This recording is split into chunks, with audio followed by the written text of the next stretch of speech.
Aloha and good afternoon, everyone. It is Thursday, May 1st, 2025, and the time is 1:02 p.m.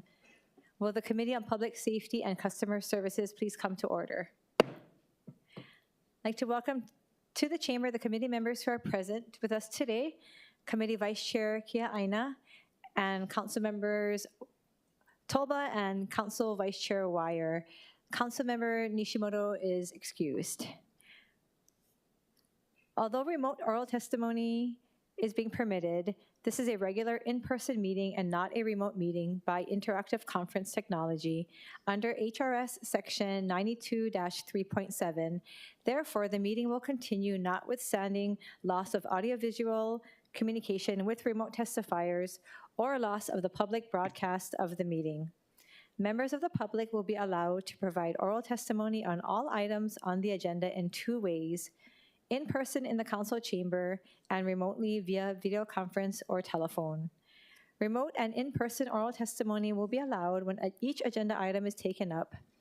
Before testifying, each person shall state their name for the record and will be limited to a 1-minute presentation. As both English and Hawaiian are official languages of the state of Hawaii, pursuant to Article 15, Section 4 of the Hawaii State Constitution and Section 1-13 of the Hawaii Revised Statutes, members of the public may testify in either language. For oral testimonies offered in Olelo, Hawaii, additional time as may be necessary will be allowed for the testifier to provide an English translation of their testimony. All persons who have registered to testify in person will be called upon first. When your name is called, please come up to the testifier podium. Persons who have not registered will be given an opportunity to testify following the registered testifiers. After in-person testimony has concluded, I will proceed to remote testimony via video conference or phone. When I call your name, please monitor your screen and follow the prompt to unmute.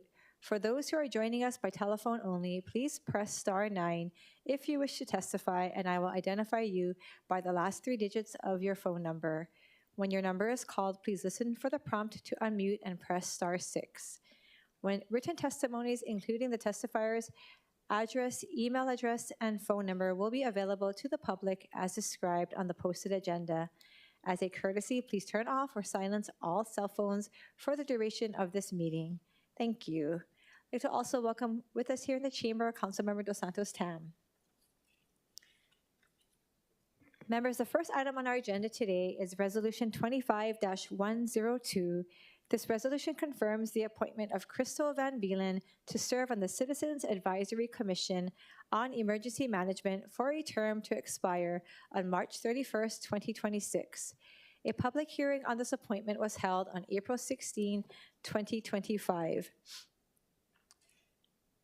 Members, please note that we distributed to each of you a hand-carried proposed CD1 to the resolution identified as OCS 2025 /03-0370/4/30/2025 at 7:10 a.m. and the amendments are as follows. A, in the first and second whereas clauses, changes the city charter reference to section 6-1904 instead of section 6-104. In the fourth whereas clause, as a reference to Mayor's Message 50, 2025, dated March 25, 2025. Item C amends the second resolved clause to read, be it further resolved, clause to read, be it further resolved that the council expresses its gratitude and appreciation to Crystal Van Beelen for her willingness to be considered for public service and actively participate in city government, and D, makes miscellaneous technical and non-substantive amendments. Joining us today via video conference on Zoom, we do have the nominee, Crystal Van Beelen. Aloha. Aloha, good Thank afternoon. you so much. Aloha, yes, Crystal Van Beelen here, Hawaiian Airlines. Very happy to be appointed, willing to do whatever it takes to support our city and county. Thank you, Crystal. Members, do we have any questions for the nominee? Okay, seeing no questions, Thank you so much for being on Zoom with us today, Crystal. Thank you. We'll now proceed with in-person oral testimony in the council chamber. Clerks, do we have any in-person testifiers for this item? Chair, there are none.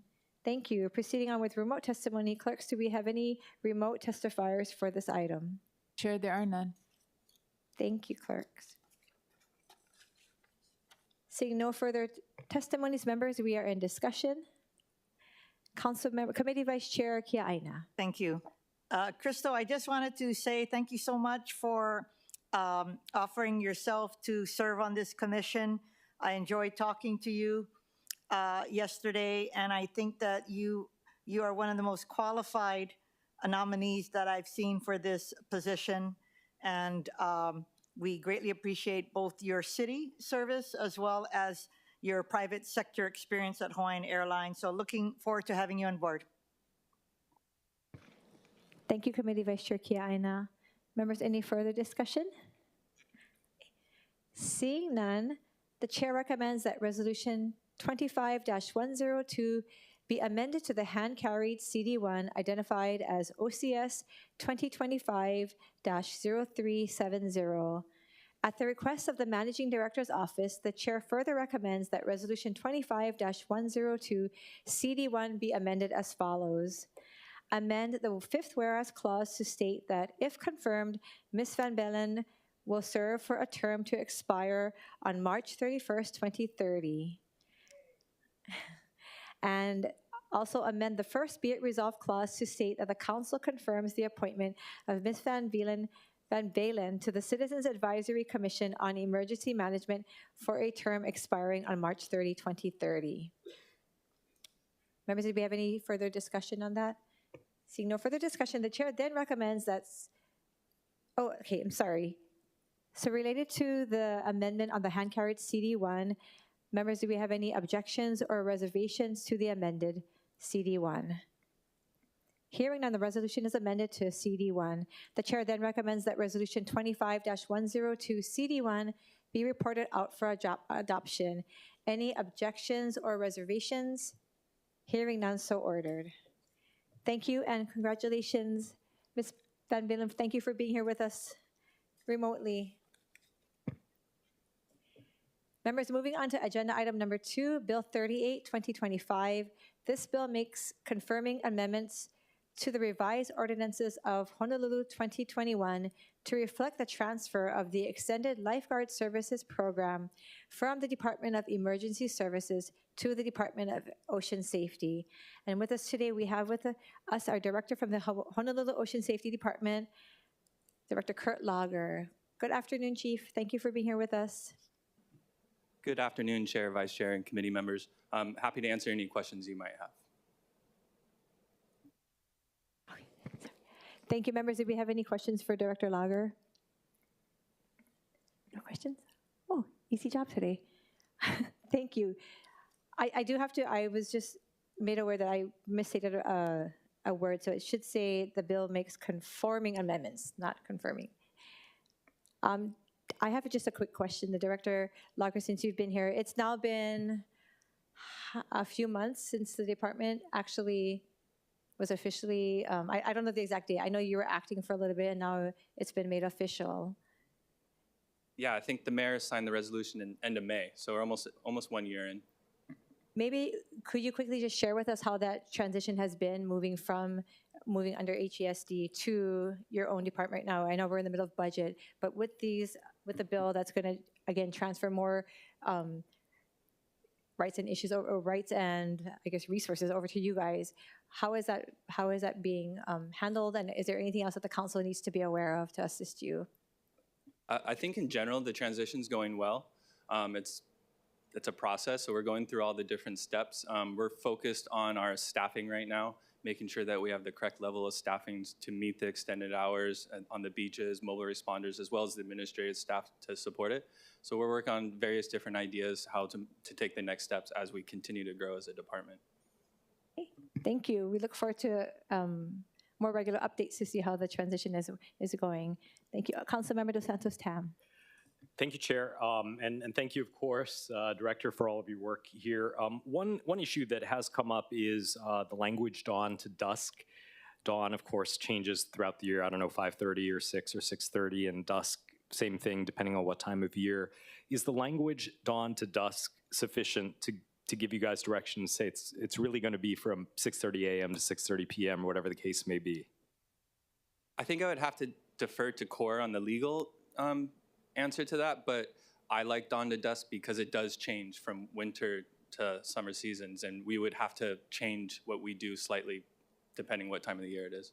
Okay, yeah, I just want to make sure that when it says dawn and somebody's out there at dawn patrol, but it's 5:29 a.m., not 5:30, and they get in trouble, there's no legal issue. So just want to make sure. Yeah, understood. That's a fair point. 'Cause I was under the impression that we had changed it to extended hours, but that's a good question. Maybe we should get clarification on that if possible, yeah. Yep, sounds good. Thank you. Members, any further questions? Okay, thank you, Director. Seeing no further questions, we will now proceed with in-person oral testimony in the council chamber. Clerks, do we have any testifiers in person? Chair, there are none. Thank you. Proceeding with remote testimony. Clerks, do we have any online registered or non-registered testifiers? Chair, there are none. Thank you. Members, we are in discussion. Seeing no further discussion, thank you again, Director Lager, for all that you're doing. The chair then recommends that Bill 38, 2025 be reported out for passage on second reading and scheduled for a public hearing. Any objections or reservations? Hearing none, so ordered. Moving on to agenda item number 3, Bill 39, 2025. This bill will amend fire resistance rated construction and requirements for affordable rental housing projects in the revised ordinances of Honolulu 2021. With us today, we do not have Director Takeuchi Apuna. We would like to welcome with us our Deputy Director from the Department of Planning and Permitting.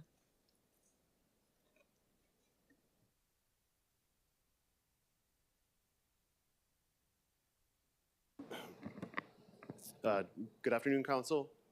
Brian Gallagher, Deputy Director, Department of Planning and Permitting. We actually are concerned with this bill. We're actually a little confused as to the specificity of it. More specifically, Section C, it's revision to Bill 7, which is affordable rental buildings.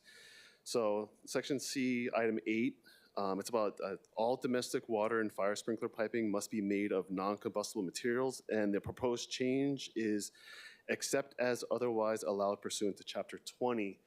We're a little thrown off on that because Chapter 20 is the fire code, but then fire code refers everything back to the building code. So all materials, and for this type of application, would be under the building code, which would come back to DPP. And we're concerned is this because anything other than, it says it's changing non-combustible piping to allow combustible piping in a fire sprinkler system. So it's a pretty broad range of when it's just listed like this. It could be open to a number of materials, and we'd like to try and work on getting more specificity.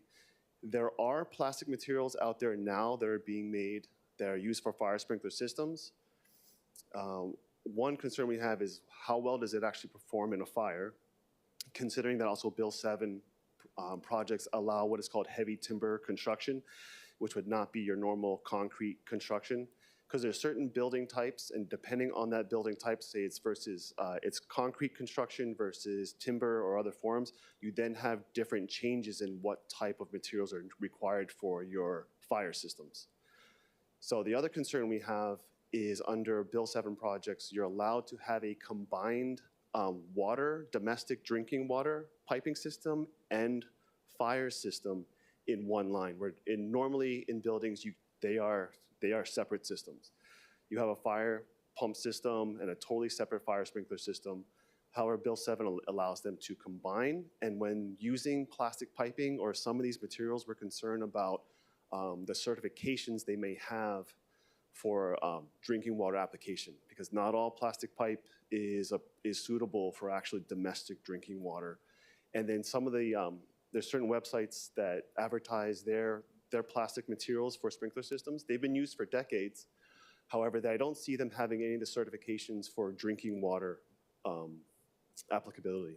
The other concern is with some of these PVC piping systems, they have concerns. They say don't put them near kitchens. So if you have an exposed sprinkler head or something coming down, any type of grease, they say that can get in the air, cooking grease, is known to, can attribute to cracking the pipe or pipe failure. They have other concerns with any type of fragrance in the air, because any type of chemical that, not for all plastic piping systems, but it can actually lead to degradation of plastic piping. So any type of caulking required or foam that's required as these pipes go through buildings and they're used to seal holes and things like that, they said please keep that stuff away because they know there are issues with those materials eating away at their plastic piping. So we're not completely opposed to this amendment. We just need to get far more specific on what could be allowed, and I think it could take us some time to figure that out because there's so many different materials. But an issue I definitely see that could be a problem for this amendment is specifically drinking water certifications, because there are known carcinogens that can leak from these plastic piping systems. Thank you, Deputy Director. By any chance, I noticed that there wasn't a written testimony. Is there a way to get what you just stated as part of your oral testimony in writing so that we can look, have it on record to see? Maybe I didn't see a record of a written testimony. Yeah, we wanted to submit one because that's completely fair and understood. Because we can definitely get into further discussion on this. I'll send all this information over because it gets very specific and technical, and it can be hard to discuss in this. Thank you. Yeah, your input is very valuable. At this time, I'd like to, if it's okay, turn it over to the introducers, Councilmember Wire, or Council Vice Chair Wire. Thank you, Chair. And mahalo, Deputy Director. Just to make sure, because essentially what the language is doing, it's deferring to what's in the fire code. And so what I'm hearing you say, are you saying you want specificity instead of just deferring to the fire code? Because I think what came up in the community was that there's ambiguity when applications come in and folks are being told complying with the fire code is insufficient. And so I guess my question is DPP satisfied if these projects comply with the fire code, or is DPP saying these projects should have requirements that are stricter than the fire code? Well, I mean, which of those two is kind of DPP's position? We're okay with having requirements that comply with the fire code. When it references Chapter 20 for all the actual materials that are used, Chapter 20 kicks it back to the building code, which is then DPP. But I think in a normal building situation, the fire sprinkler system line and the domestic water line are separate. And it all depends on the type of construction. And then what we're debating internally is if combustible piping is allowed, then per building code, it may not be allowed in a Bill 7 project. Okay. So that's another intricacy we gotta kind of navigate through. But it sounds like you'd still be okay with that if it's not allowed in Bill 7 project. Like, yeah, because it is used in other applications and what they consider combustible piping. So what I'm hearing is, okay, am I hearing you say that the amendment wouldn't necessarily fix their problem because they'd still be subject to the more stringent requirements, or no, that's not what you're saying? I think they would be, yeah. Would be held to a stricter requirement. Okay. Yeah. And just to make sure I'm understanding, you're saying a more stringent requirement would be appropriate because of the nature of how the piping is combined? Correct. It all depends on what are the materials used in the structure of the building and their walls. Would they go to a material that has a higher fire rating, like the walls, the floors, the roofs? Then you can use certain type of sprinkler systems. But in Bill 7, they're allowed to use what they call heavy timber, which is an all-wood framing. And then it gets real specific on And, there's 4 different categories. In this case, you can use this case. So it's something we need to discuss, and we're concerned this could have an actual negative effect on overall Bill 7 if they may not be able to move forward with Bill 7 if they try using combustible piping. Okay. Because, so again, this is just from testimony, right? It says the fire code allows for the use of combustible fire sprinkler piping in fire-rated enclosures such as walls and floors. So is that accurate that that's what's allowed under the fire code and building code under normal circumstances? Yeah, some typical plastic piping is allowed. Okay, and you're saying that would not be appropriate in Bill 7 projects because of? Yeah, we're concerned about because it's a combined sprinkler and domestic drinking water system. Okay. Okay, thank you. That's extremely helpful.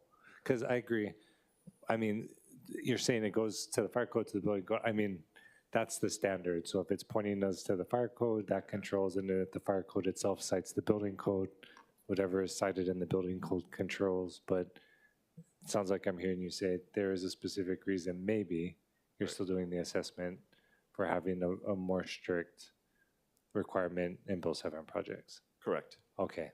Yeah, that would be helpful to get that analysis in writing, so I look forward to that. Yeah, for sure. Okay, thank you. Mahalo, Chair. Thank you, Councilmember Wire. Council Member DeSantos Tam, and then Committee Vice Chair Kiaina. Thank you.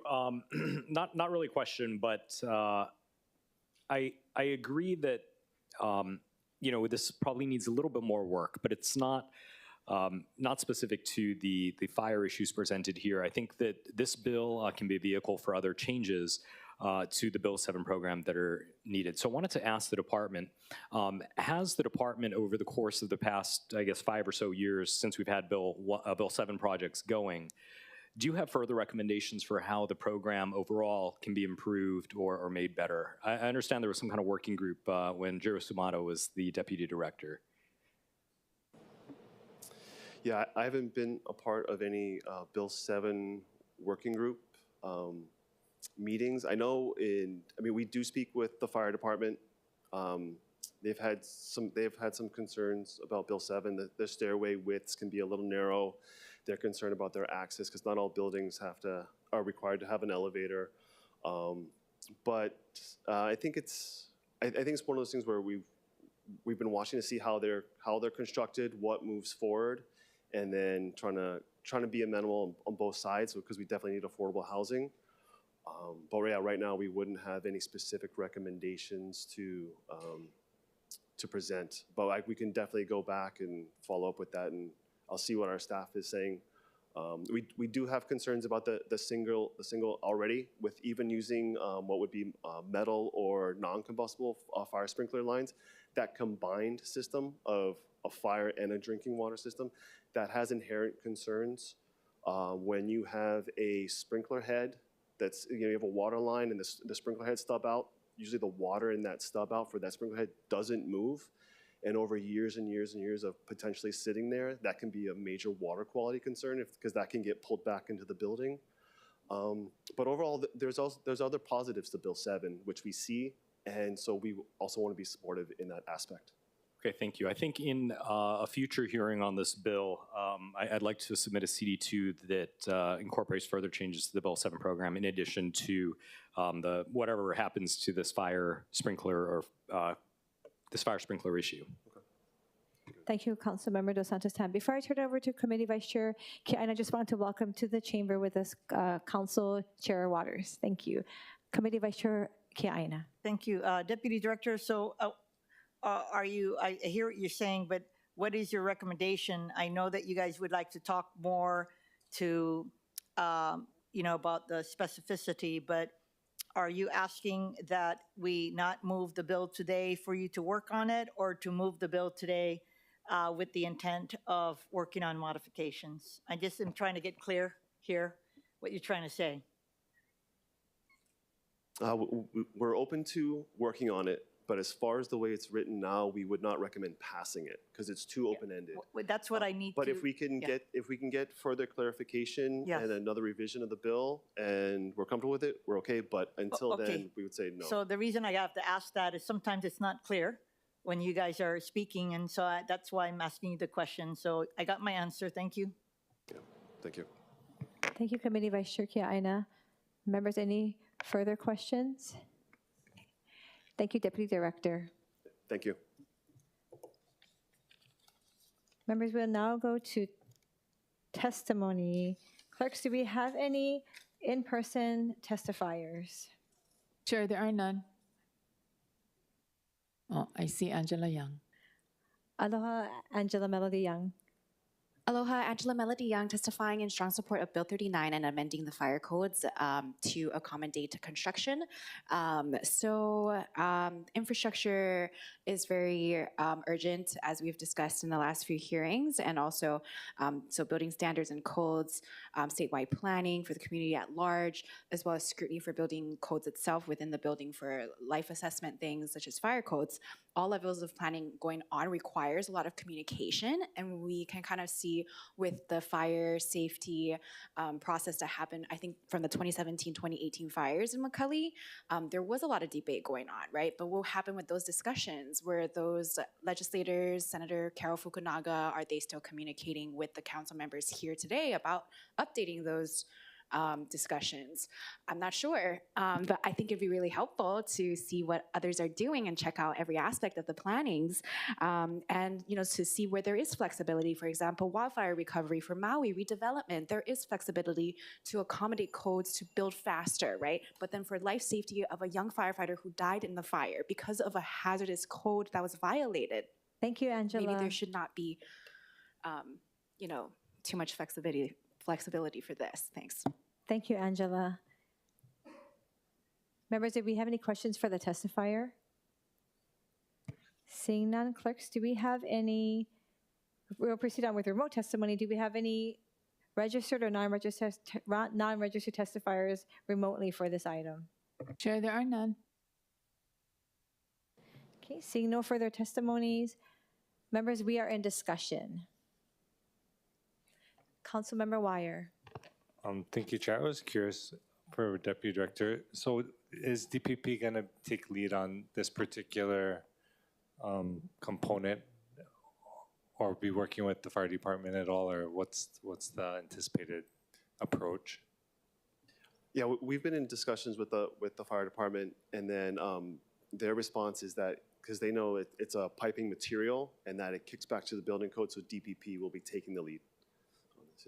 So you're taking lead because of what's in the building code. Correct. But when you say this is vague, all this is saying is you are going to apply what's allowed for in our city codes, right? Correct. So is your concern about wanting to change aspects of what's in the building code? Yeah, it's aspects of health and safety. Yeah. Because in our experience, because kind of the way it's written, it could open it up to numerous materials. The fire code and building code right now is pretty broad. So that's what we're concerned about. Because I believe in certain aspects they allow PEX piping, and we're worried about the fire rating for some of these materials, which a plastic pipe, and normally a plastic pipe would definitely not perform as well as a metallic pipe under a lot of these. So one is performance, it's life, health, safety things, and then one is how does it also apply to just building code, and what's the domino effect on how we would review that. Okay, so should we be worried? Because right now they can't do that in those 7 projects, but they can do that in all the other projects.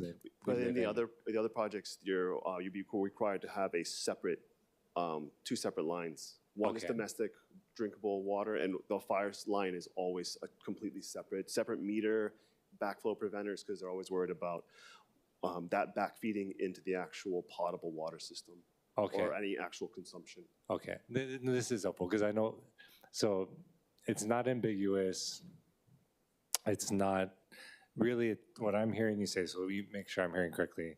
Very specifically, the question is, because of that single piping, if there's a reason to have stricter rules for Bill 7 projects?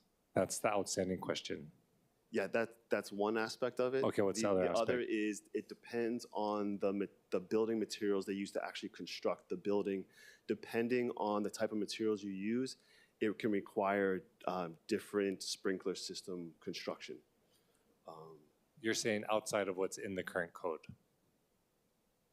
No, that is in actually current code, depending on what you, so Bill 7's allowed to use timber frame, which is going to be far more combustible than what it would say is a concrete structure for a taller building. So it all, there's fire ratings and analysis on. Yeah, I know. So, but then does the fire code and the building code have requirements related to timber framing or no? They do. They do. So would Bill 7 projects be subject to the timber frame requirements in the building code and the fire code? Yes. Okay. So it sounds like that's resolved then. Yes. Maybe?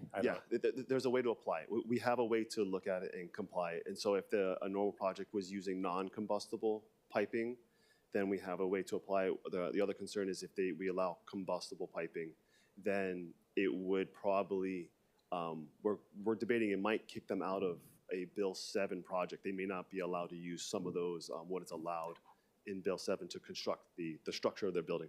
Okay, I appreciate that. And DPP is willing to have conversations with stakeholders on this We think that would be very helpful. ideal. And Okay, we'd appreciate that. we'll do that. I was just wanting to get clarity so I know what questions are going to come up next time, but I think that'd be a good next step. So, And I definitely need to bring my team experts who are, our structural engineers and our guys who've been working on it for decades. okay, Malo Chair. Thank you. Thank you, Councilmember Wire. Members, any further discussion or questions for our Deputy Director? Okay, thank you.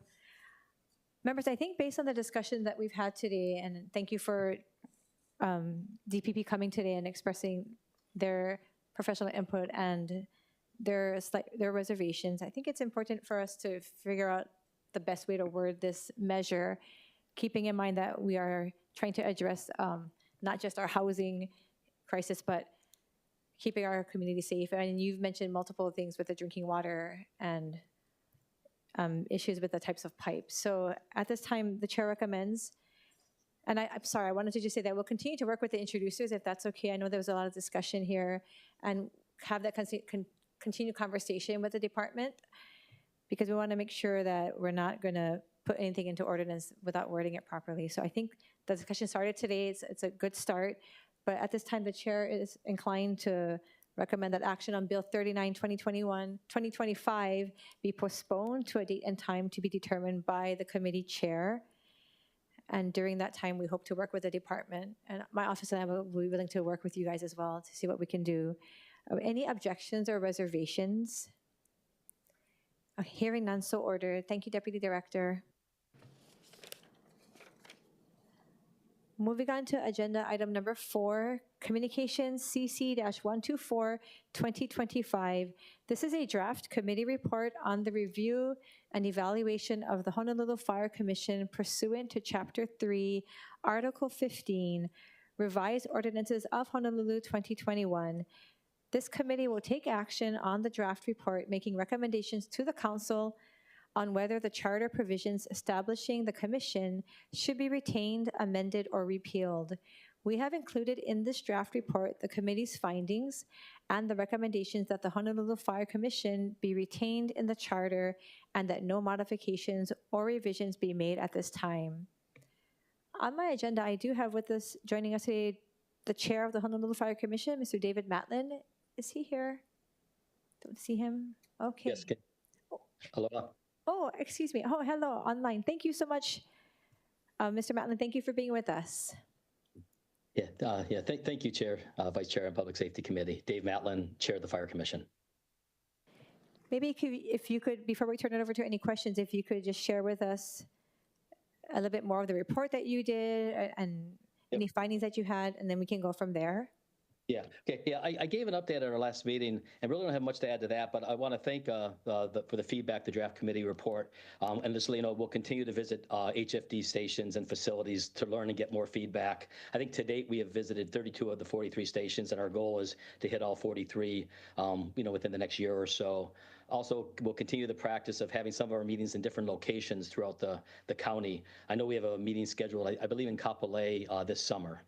In addition, we'll continue the practice of regularly updating our website with the administrative rules. Special thanks to our Nadine Murata and Brian from our Corp Council for their efforts in this area. And moving forward, we will ensure that we file our annual reports, evaluations, and other pertinent reports with the city clerk. I think that's been something that we will do going forward. Thank you, Commissioner Sheehan. I was wondering if you could just share, thank you, by the way, for doing what you've done to go out and really get your boots on the ground into the stations. You mentioned 33 of the 43 stations. What is your experience when you go out there? What are you looking for? What is the intent? What have you been able to find? Well, the first thing we want to do is we want to let people know that we're there to learn, and we want people to feel comfortable with, you know, giving us feedback, because what we want to let them know is we aggregate everything that we get. We don't attribute it to any specific name in case they have something they want to talk about. A lot of the things we've noticed, and I think we've been able to make some impact on, are some of the facility changes that have needed to be made, and just drawing that attention and focusing on that, working with the different departments to improve, like at the maintenance shop. You know, there was a leak there for a long time, so help prioritize and share with the administration of the fire department what our observations are. And really, at the end of the day, the goal is to go there to learn what the process is and just to get a little bit better each day and see what our part can be in that. Thank you, Commissioner Matlin. Members, do we have any questions? Council Chair Waters, and then we'll follow by Committee Member Tola. Thank you so much. Good afternoon, Chair Matlin. Aloha. Aloha.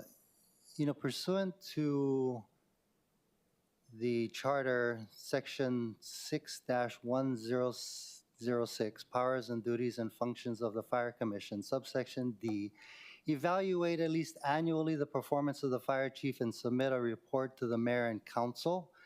In your report, paragraph 5, you claim that you have reported to the council and the mayor the annual evaluation, and it says here that you responded promptly to the request, including a redelivery of the annual evaluations of the fire chief, which were misplaced on the city council side. So I'm looking through, and I asked the clerk to look through the department communications, and all we could find was Department Communication 613 for 2023. We didn't receive the report for 2024, and as far as the clerk could tell, there are no others filed for the previous years.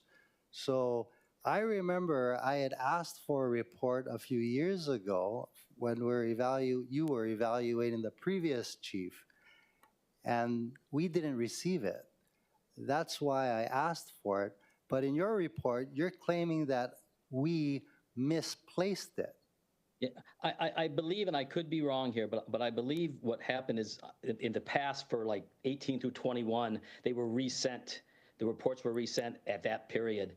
I know for now, our interpretation, I think, that was that certain sensitive documents, we wouldn't go to the city clerk. I think since then, OIP has said that since it's public record, the evaluations, that we need to, you know, submit it through the city clerk. So I think that was our error. And it's something that, you know, obviously we'll work to improve on. I know we've posted them on our website, what we're supposed to post there, and it's just something that if it needs to go to the city clerk, that's what we'll do through the process. I know there was something, and I wasn't here at the time, there was something about some type of archiving purpose when it was received, and I'm not sure the details on that. Yeah, I think initially, I'm not sure you folks were filing it as a department communication because it dealt with, in some respects, personal matters. But is it now your opinion and OIP's opinion that you have to file it as a department communication? I know that we can follow through the city clerk instead of directly. That would be our most recent updated Okay. information. So according to I the think clerk, we still have not received the report for 2024. Okay, we will get that to the clerk. I believe, I know we've sent it over, but it probably hasn't gone through the clerk. So we can update that and send it to the clerk. Yeah, nor have we received 2020, 2021, and 2022. It's not filed as a department communication, unless you were expecting the council to file it as a communication. We'll do whatever you. I guess right now what you're asking, I think, is that we file it with the clerk going back to 2020. I believe. I'll make a note of that. And do you mind redoing your report? Because this makes the council look bad that we misplaced the report when in fact you're not filing them. Well, yeah, I mean, going back to, we can revise the court to make it accurate. Thank you. Thank you. Thank you, Chair Waters. Just one more question, though. You wanted 20 through 22 and 24, I believe. That's correct. Okay, thank you. Thank you, Chair Waters. Councilmember Tolba. Thank you. Hello, Mr. Matlin. Just a quick question. What challenges does the commission foresee in the next year's, within the next year, while completing the visits to all 43 fire stations? And I wanted to get your thoughts on the possible merger between EMS and the fire department. Thank you. Yeah, I think we should be able to go to the remainder of the stations between our members. That's our goal. We might miss it by a little bit, but I believe we can do that. So not really challenges. It's just coordinating to make sure that they know we're coming. As far as the merger, I think a lot of this has to do with reviewing all the data and the expectations, determine what's best for public safety, and and if it's really decided that the merger is gonna happen, we just make sure we have a transition plan on how we can operate efficiently and effectively without negatively impacting the current priorities, especially of the fire department, which is obviously safety and preparedness and prevention. So I think it needs to be a deep dive of really what all the data shows and the reasons and rationale for the move, the merger, potential merger. Thank you, sir. Thank you, Councilmember Tolba. Members, any further questions for our Chair Matlin? Seeing none, we'll now proceed with in-person testimony in the council chamber. Clerks, do we have any in-person testifiers for this item? Chair, there are none. Thank you. Proceeding on with remote testimony. Clerks, do we have any remote testifiers for this item? Chair, there are none. Seeing no further testimony or testifiers, members, we are in discussion. Seeing no further discussion, the chair recommends. Actually, Chair. Oh, yes. Could Yes, I suggest Chair postponing taking action on the draft committee report until the Fire Commission resubmits their January 28, 25 report, deleting the portion in paragraph 5 saying that the City Council misplaced the report? Checking right now. Oh, Chair called recess at this moment.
Aloha, good afternoon. At 1:52, we call the Committee on Public Safety and Community Services, Customer Services back to order.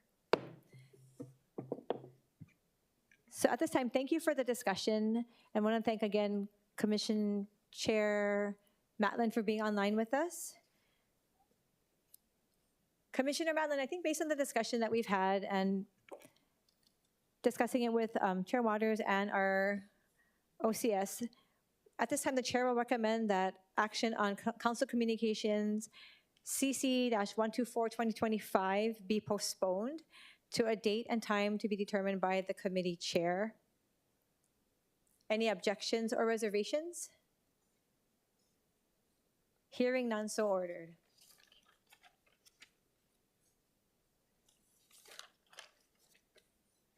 Members, moving on to the last item for today.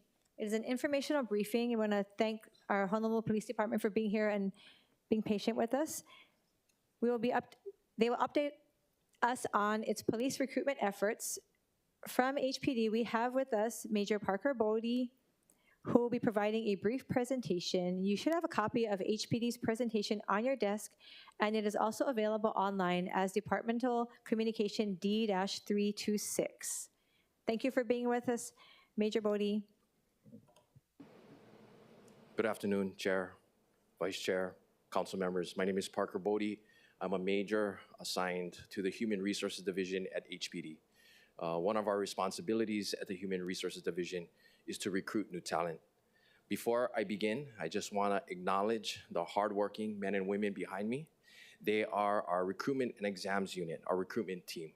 As you'll see, none of what we're doing is possible without them. I'm just a talking head. They are the superstars, the MVPs. For this presentation, I'm just going to concentrate on what we are doing to fill our sworn officer positions, but I'd be more than happy to come back to share what we're doing to recruit and retain our civilian workforce.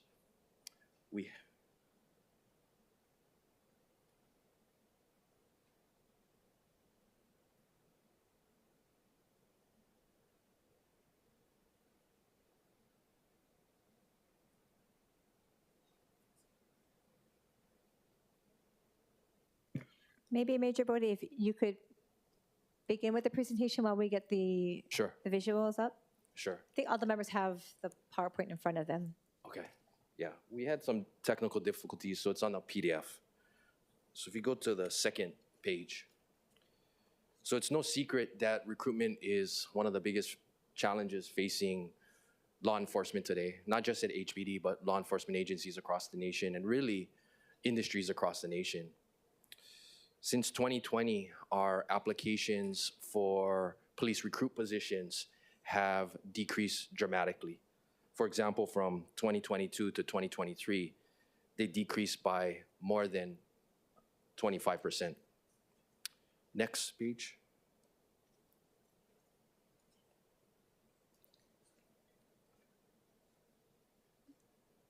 However, it has not been for a lack of trying. As you can see, the number of events that our recruitment team has attended and hosted since 2021 have increased significantly. For example, in 2023, the recruitment team attended close to 140 events, and that represents a 139% increase from the preceding year. Last year, they attended close to 180 events. And this year, they're on pace to attend and host close to 200 events.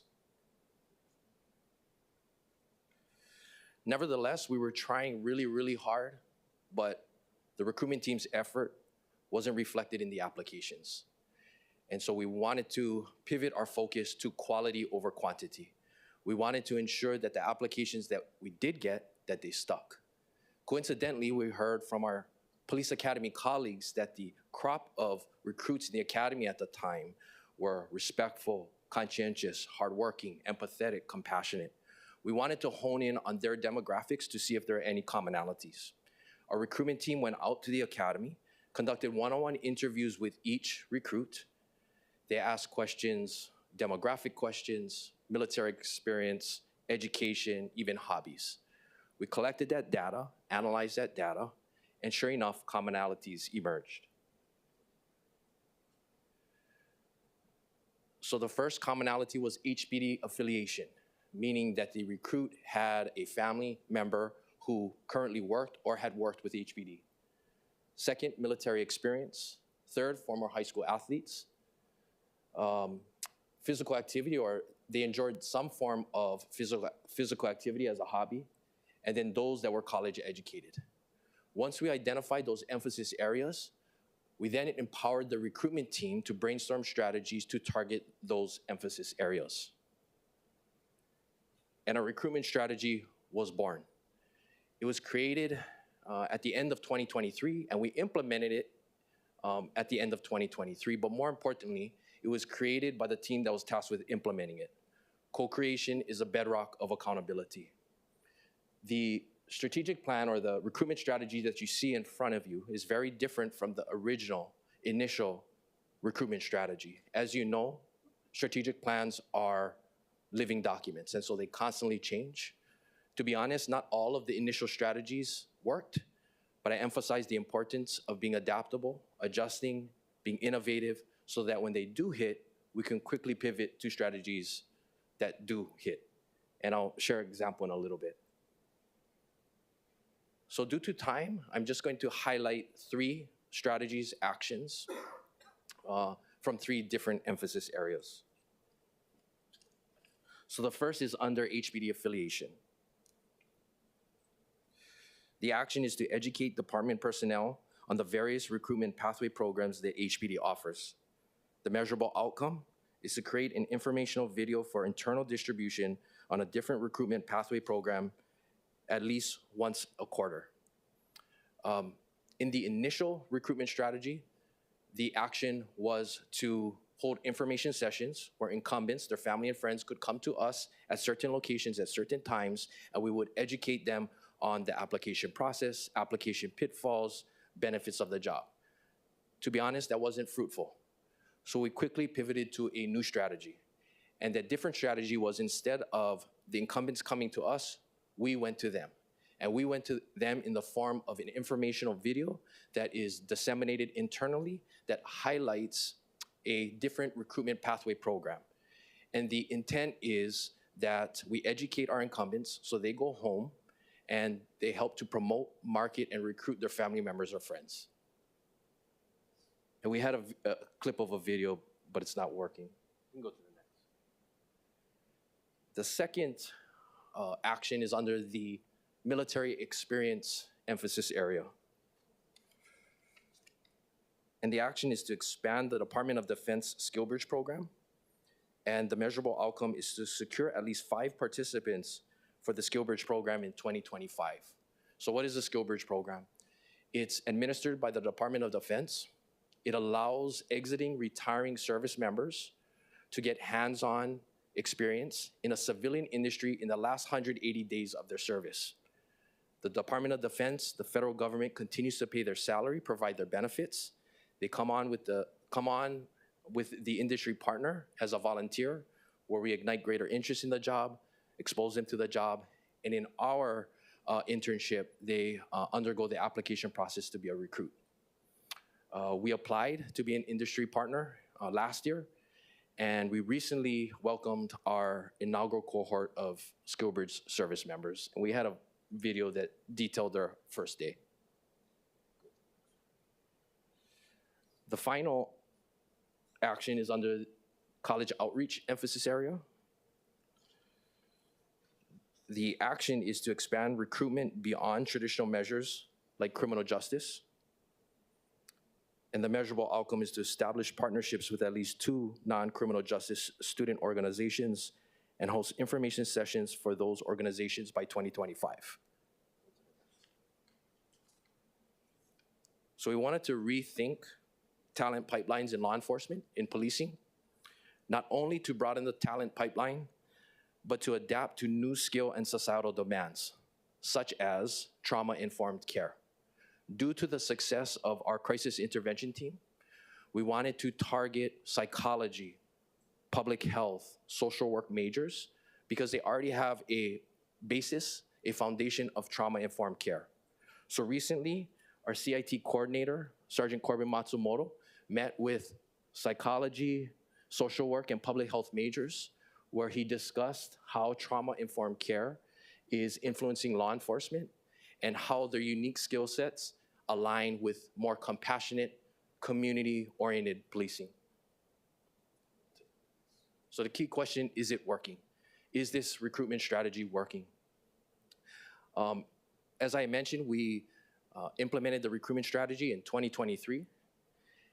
Despite shifting our focus to quality over quantity, which drove the creation of the recruitment strategy, in 2024, we actually saw an increase in applications. Our applications increased by more than 21%. And we actually saw an increase in recruit class admittances. So based off of the data, the recruitment strategy is working.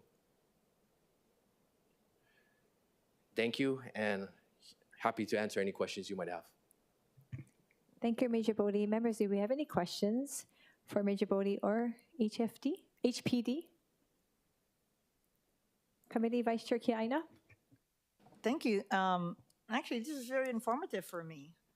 And, you know, I'm coming from the mindset that when I was in high school, and of course I'll be aging myself with me and Chair Waters, in the mid-'80s,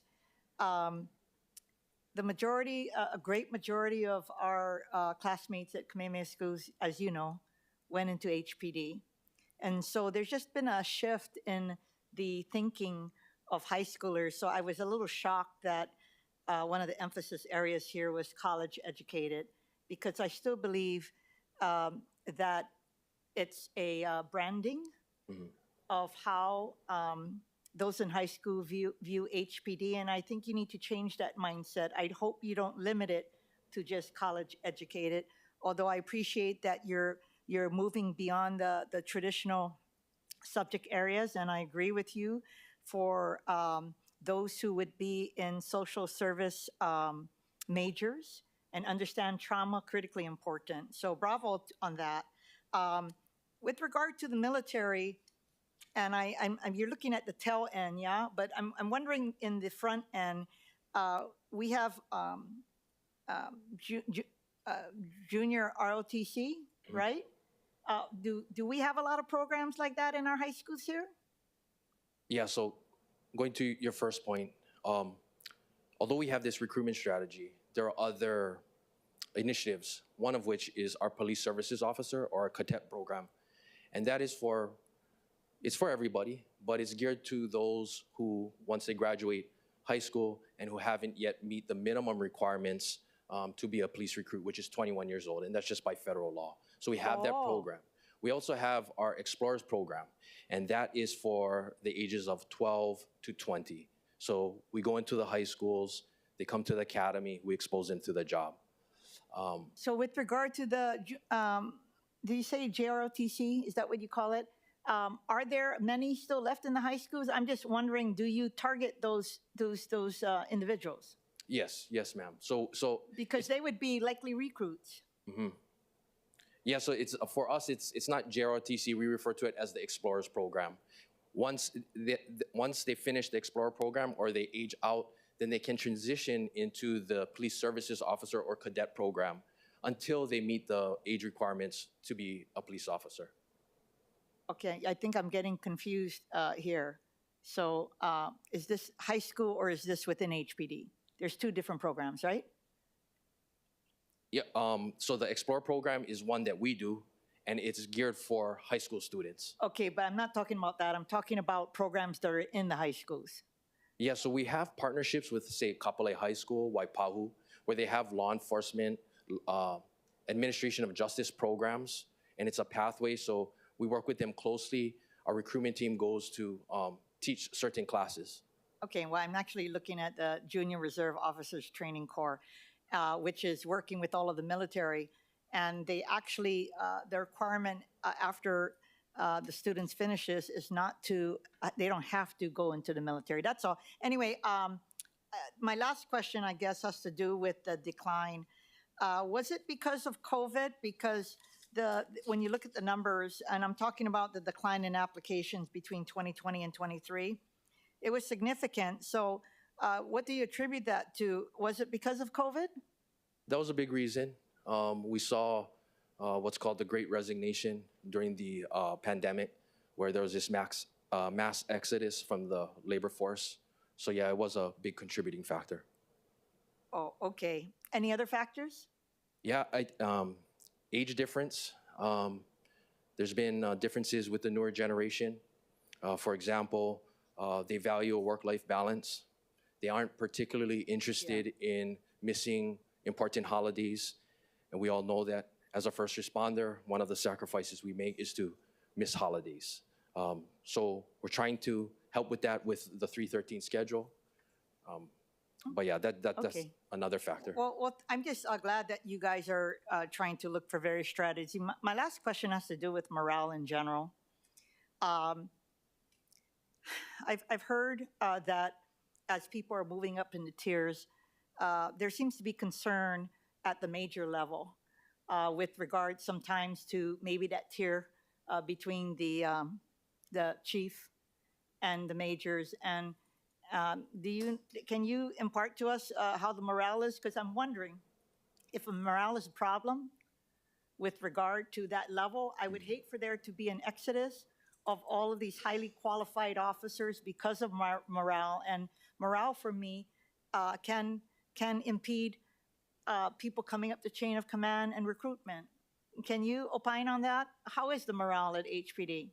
Well, you know, every organization is going to have disgruntled employees, but I think for a large part of the department, they're appreciative, they're thankful of their job, of their coworkers, of their beat partners. So we're not seeing an exodus at the major level that is different than any other year? Is it increasing that we're seeing an exodus rather than them staying in the HPD, or are we, or yeah, I guess I want to know, is there an exodus occurring in HPD? You know, I have to look at the stats, but I will say generally, not just at the major level or higher, we are seeing officers retire early. Once they hit 25, they retire early. Yeah. I'm a second generation officer. My dad served for over 32 years. So we are seeing it. I think one of the reasons is that police officers have to do way more than they had to do in the past. Yeah. So on top of being enforcers, they have to be social workers, counselors, etc. So you know the reason I'm asking that? Because this is not just an external issue of people coming in. It's an internal issue of people staying in and how we can help those people to stay in, incentivize them, and show that we appreciate them. And that could be through, of course, that's we don't have kuleana over that, because what we do is we give you the tools necessary so you can continue to do a good job. For me, that is internal. And so, yeah, I'm clearly looking for ways just as you are, but I feel that sometimes all of the answers is just not outside. It's within HPD. I agree. And if people there feel valued, because I know for many of us, when we work with our community policing teams, we value them and we know they're stretched thin. For me to have a team that ranges from Makapu'u all the way to Kahuku with a small team, it's really difficult, you know? And I remember just seeing recently one of the sergeants who was with me with a contentious town meeting, and I was driving to work the next day. We didn't pow too late. The next day, had some pilikia in the beginning of Kailua, and he was front and center on the road. And I was like, oh my God, that's Sergeant Ayu. It's like, so I know that we appreciate them, the community appreciates them. I just want to make sure that within the leadership appreciates all the hard work that you guys do and do everything possible to keep people from leaving HPD. So thank you. Thank you for your service. I totally agree. You know, one way to show employees that they're valued is, to be quite frank, pay. And so we are talking with relevant unions, SHOPO, HGA, so it's not just the sworn officers, it's civilians as well, about retention incentive. They have been open to it, so that's something that we're working on. Thank you. Thank you, Committee Vice Chair Kiaina. Councilmember Dos Santos Tam. Thank you, Chair. You know, there's been a lot of concern among the public about the increasing numbers reported of vacancies of officers, right? Something like over 400 something officers. Could you paint a picture of the vacancy rate for non-officer positions? I imagine that, HPD has accountants and other administrative staff, secretaries. What does that look like within the department? So the last time I checked, it was over 400. Over 400 officers, but within the non-officer positions within the department, people like, secretaries. Right, so it's the same 400. So there's 400 civilian vacancies and Correct. 400 officer vacancies. Right, over. Are we doing anything to help fill the civilian vacancies? Yes. We have internship programs. We have our SIS, our Scientific Investigative Section, our crime lab. We have a summer internship. This summer will be the second cohort. We have a partnership with our local community colleges for the vocational jobs, so like our mechanics, our radio techs. It's a cooperative education or co-op type of internship. We are, like I mentioned, exploring retention incentives, not just for the sworn, but also for our civilian workforce. For dispatchers, we just created a sit-along program. Instead of a ride-along, it's like a sit-along. It's very similar, where someone who is interested can sit with a dispatcher, see what they do to ignite interest. So that there's various initiatives that we're doing to not just feel sworn, but also civilian. I'm glad to hear that. And Chair, at some point, I'd like to dive into the civilian side a little bit more. I mean, I recognize we have a huge problem on the officer side, but I want to make sure HPD is properly staffed up in terms of all those other positions as well. And if it turns out that there's problems, on the civilian side, so to speak, let's work on fixing that as well. Thank you. Fair point. I never thought about that, but thank you. And it's interesting to hear that it's about the same amount. I didn't realize that either. Mm-hmm. Thank you, Councilmember DeSantis Tam. Councilmember Wire? Thank you, Chair. And mahalo for all that you do and your entire team. Appreciate it.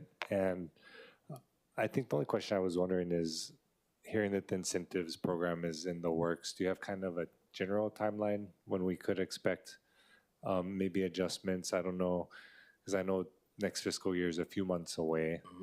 Mm-hmm. And it's, I'm hopeful seeing that the 2024 numbers came up, but just curious if you had more. We want to try to do it as soon as possible. We recently met with the union. They don't have any objections to it. So I think, so the sooner the better. Okay. Now, I know you do most of it all internal, so do you have to work with DHR at all from the Department of Human Resources, or can you handle all the adjustments internally? We've been delegated the responsibility to recruit and hire for sworn positions. There are certain civilian positions that they do, but we also do some civilian positions. Okay. In terms of finalizing the incentives, would you be doing civilian also? Yes. Oh, okay. Everyone will be included. Yeah. Okay. Appreciate that. Thank you. Thank you, Chair. Thank you, Council Vice Chair Wire. Chair Waters. Thank you so much, and thank you, Chair, for having this hearing. This has been really, really helpful. To me, it looks like you guys did a great job in recruiting. I think maybe the holdup is the amount of recruits, how many we actually graduate every year. Yeah, so can I spend a few minutes asking those questions? So, sure. How many recruits per class? So right now, since the increase in applications, which started January of 2024, we saw an increase in the recruit class admittances. I would say it's anywhere between 25 to 30.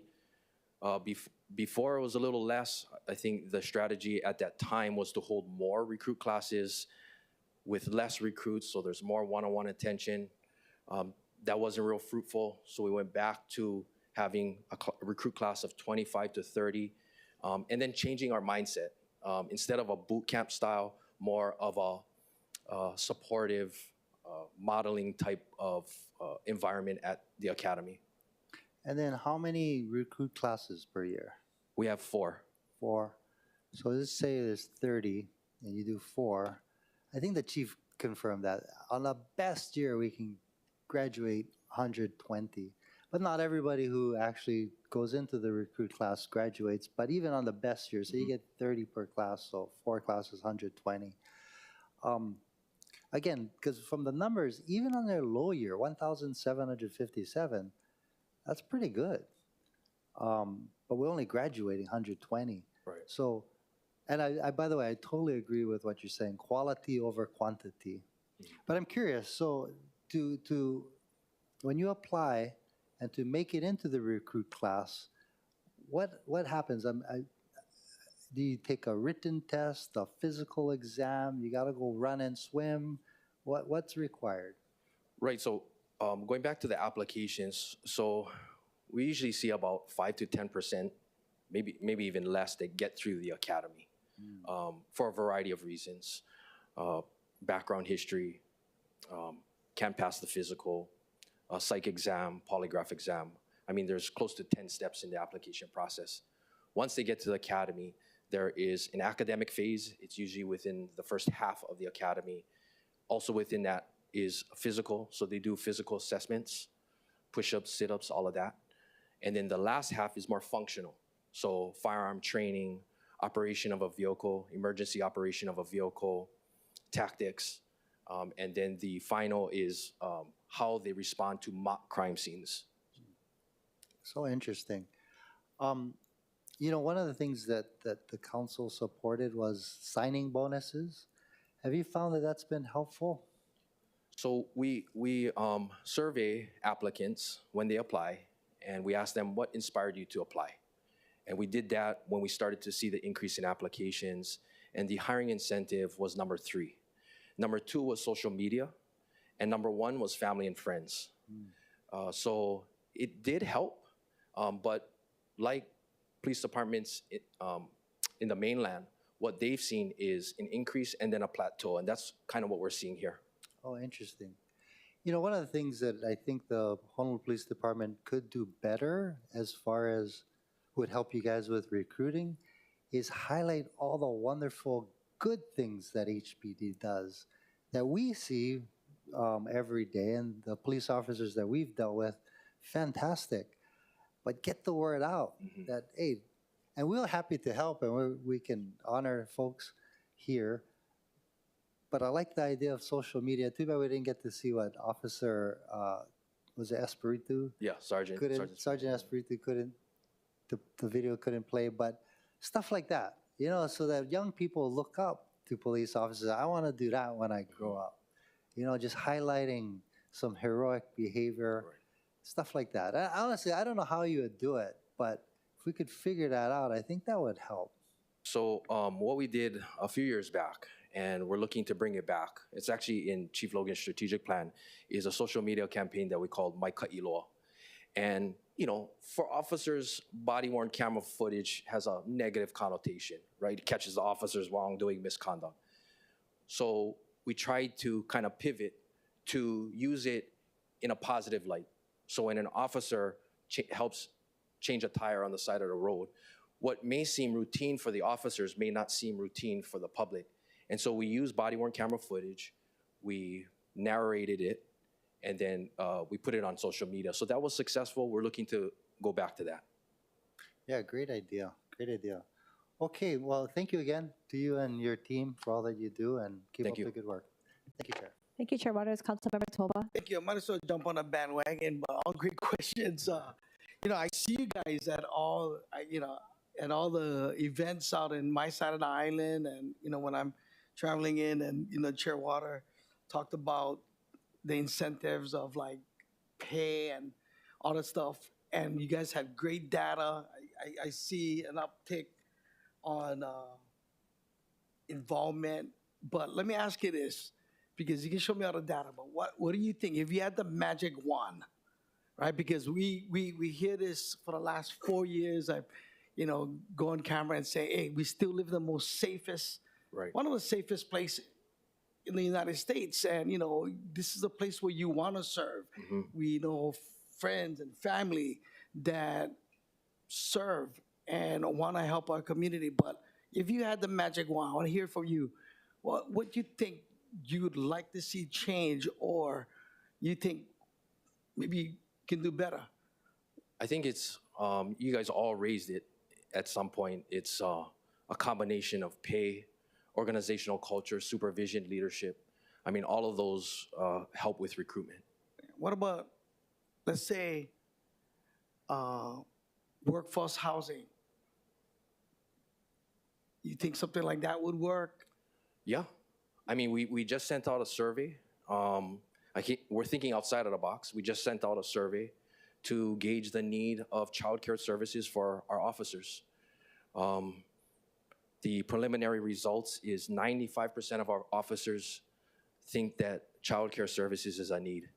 There are different models out there. There's actually a standalone childcare facility.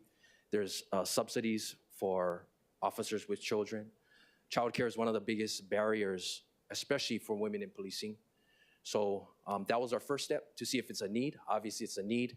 And so now we'll go to the drawing board and see what we can do. Yeah, I think sometimes we forget that you guys are people too, and you guys shop at the same stores that we shop. You guys are concerned about the same things we're concerned of. You guys paying the same kind of bills we pay. And, but we look at you guys in a certain way. And I think that has been damaged the last couple of years with just the negativity. So, I don't know about you, but I know everybody in the council would really want to try to do whatever we can. You guys did a social media campaign. How did that go using a comedian?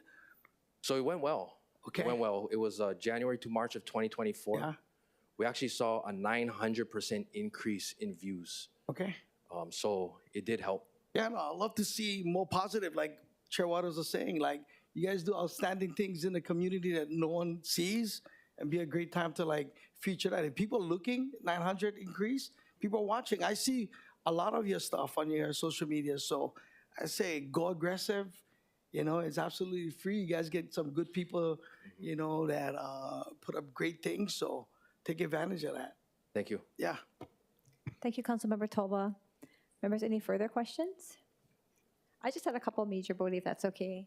Sure, Chair. And I was on the same page. I think one of my colleagues was on the page where you had the years and the applications and the percentage change. Correct. So that was interesting to see the net change. I think if you net it, though, that we are still, again, deficient, but it's good to see that we're moving in the positive direction. But my question was more related to retention, because I've heard this in other areas where we as a city, we hire, we go through all the training, and then we lose the people that we have brought in and used our resources to train and be in our departments. So in this case, when we have an increase of 21.57% of recruitment, which is great, how much are we retaining? Do you see an issue with officers eventually leaving and before retirement? I know you mentioned some are retiring earlier, but I'm talking about those who maybe within that first 5 years we've lost them. I'm guessing that would add to the vacancies as well. Right. We do see officers leave. They'll finish the academy, they'll work here for a few years, and then they'll go back to the mainland. Since 2017, 2018, we have seen an increase in retirements and resignations.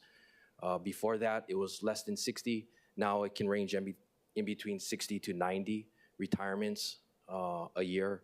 So we like to keep them. We're looking at initiatives to keep them, like the retention incentive. Right, and I know Chair Waters mentioned the signing bonus, but you did mention that that was third on the list. So is there another avenue, if they're coming in because they really, the number one reason was for family or friends who brought them in, is there something that we can do in that area once we get them to offer some kind of support where they will then be more inclined to stay versus leave? Yeah, so the hiring incentive also is a tiered. So it's not just the $25,000 up front. It's tiered so that they stay. And the biggest chunk is 4 years in the department. So, yeah. And we have had conversation with this, I think, offline, but how is that going? So we did see, I think we thought when the mayor announced it a couple of years ago that this was going to really solve the problem. And we saw an initial increase, but then it kind of plateaued. Correct. So in those people, with those who had signed up for that $25,000 bonus or hiring incentive, how many of them have actually stayed on versus left? Good question. So we're actually seeing an increase in retention rates, probably because of the new way that the academy is teaching our recruits, but also we can attribute it to the recruitment incentive. Okay, thank you.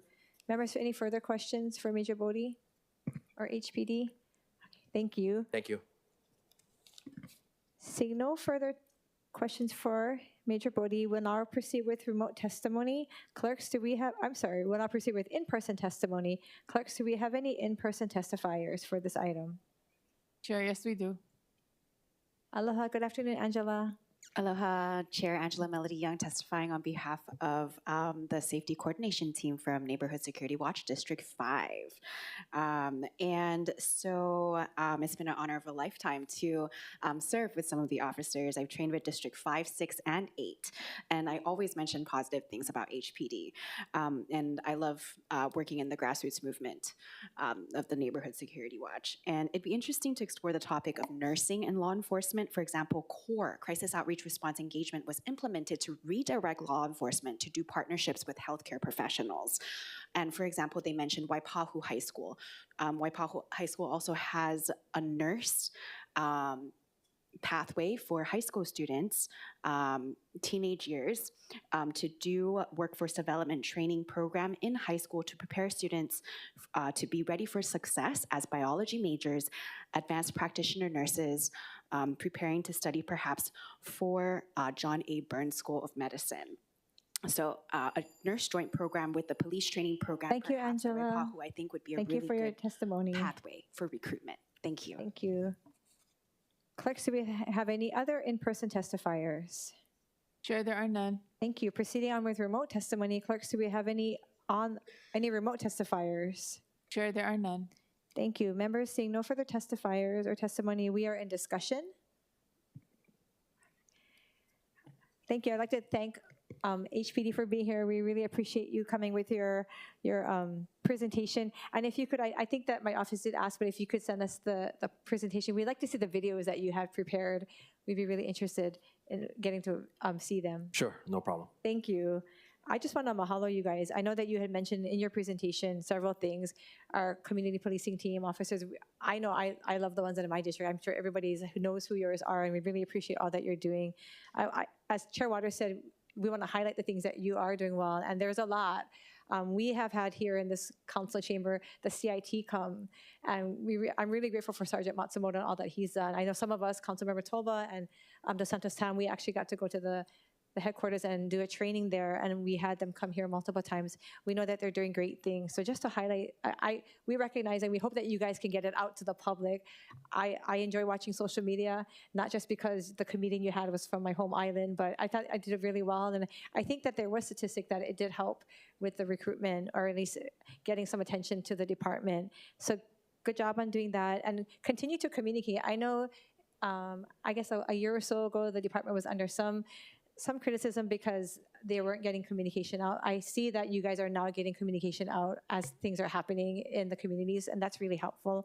I would just like to encourage that, and anything that we can do to continue working with you guys, we would really like to. I hope you can feel that we're in support of you, but we want to make sure that we're doing everything that we can to address your concerns because they impact the communities that we represent. So thank you for doing that. Thank you. Members, I want to thank everybody for being here today and participating in today's meeting. I'd like to wish everybody a happy May Day is Lay Day, and I want to thank my senior advisor. He doesn't like attention, but he made me this beautiful le'epo'o today so I could celebrate May Day with you. And since this is the last committee hearing for this week, and I missed this last year, I know that I missed this opportunity. So it's a day earlier, so a few days early, but on May the 4th be with you guys. There being no further business, this meeting is adjourned.